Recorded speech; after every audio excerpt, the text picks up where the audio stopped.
This is a musket, 1842.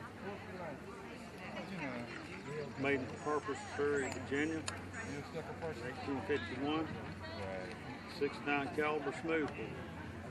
Or 6.9 caliber round ball with 6 bucks shot on top, 115 grains of black powder.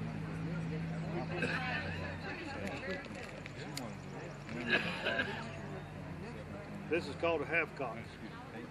This is a safety notch.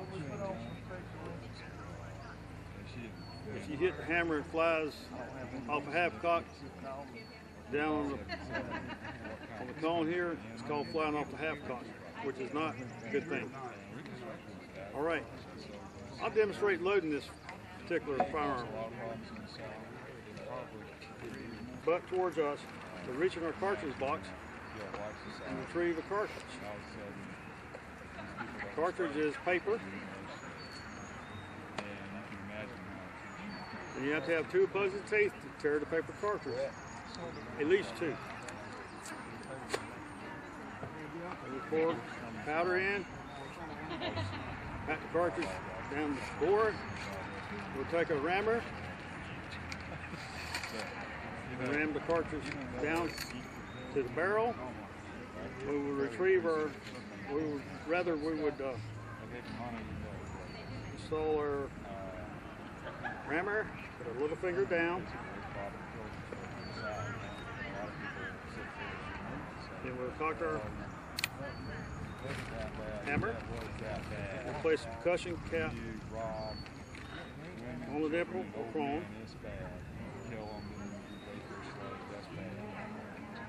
The next command will be ready, aim, fire.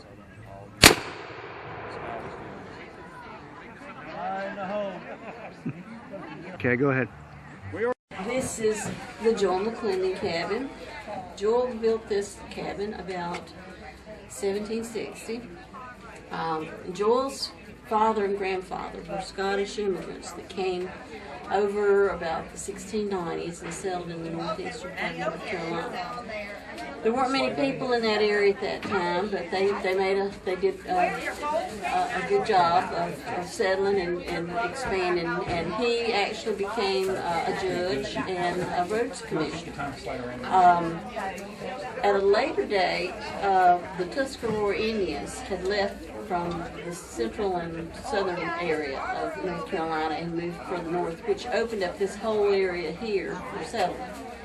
And at that time, Joel's father Thomas and his family, because they all traveled as a clan, the brothers and the sisters and the cousins and the in-laws, they all traveled as a clan, and they settled in what's now Johnston County. They were given land grants, and they developed the land, and it rose in value, and more people started coming to that area to settle, so they decided they would sell at a profit, and the whole clan packed up and they moved to Moore County, Montgomery County, and Anson County, and they were given more land grants.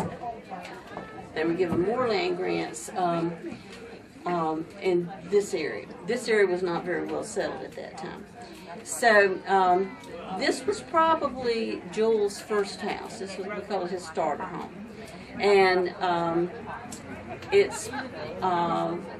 he probably had more tools than just an axe to make it, since he came from a family that was somewhat prominent and probably did own some tools. But he also had a mill down here on the creek, and he could have very well use that to cut the wood as well. If you get a chance to look at the outside, how the logs are pieced together, and you can see the marks where the tools are made onto the wood. We think that it's always had a floor in it. Most of the cabins at that time had dirt floors, and so, but we think this one's always had a wooden floor because the sills are so high. And he lived here with his wife and his 6 children. And the 2 youngest ones probably could have been born here based on their dates of birth. The children would have slept up in, the older children would slept up in the loft, and the younger children and the parents would have slept down here, either on a bed or on pallets, and they would have picked them up, moved them to the side during the day. The original house probably did not have glass windows because that would have been very difficult to come by at that particular time. They may have had, if it had any windows at all, they would have just been wooden ones that opened out. And but this is what they lived in, and this is what their family. This is how the family lived. He stayed here until about the time of the Revolutionary War. We're not sure exactly why he left, but we do know that this area was a hotbed of conflict between neighbor and neighbor. He had a neighbor whose name was Captain John Martin, and we know that they knew each other because Joel sold land to Captain John Martin. And Captain John Martin was a more recent immigrant than Joel's family was, and they were very staunch.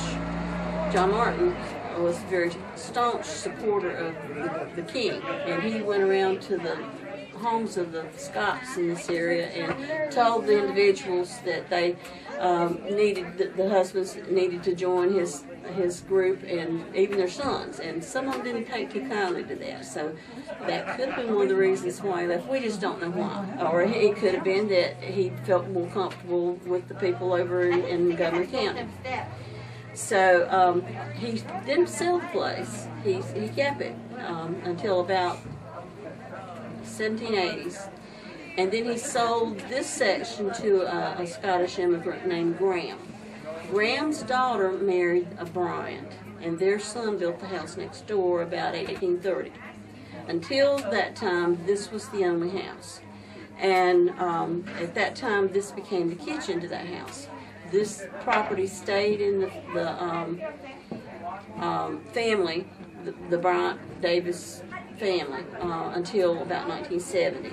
And at that time it was given to the Historical Society, and all that time the kitchen was still used as a kitchen, even in the 1950s.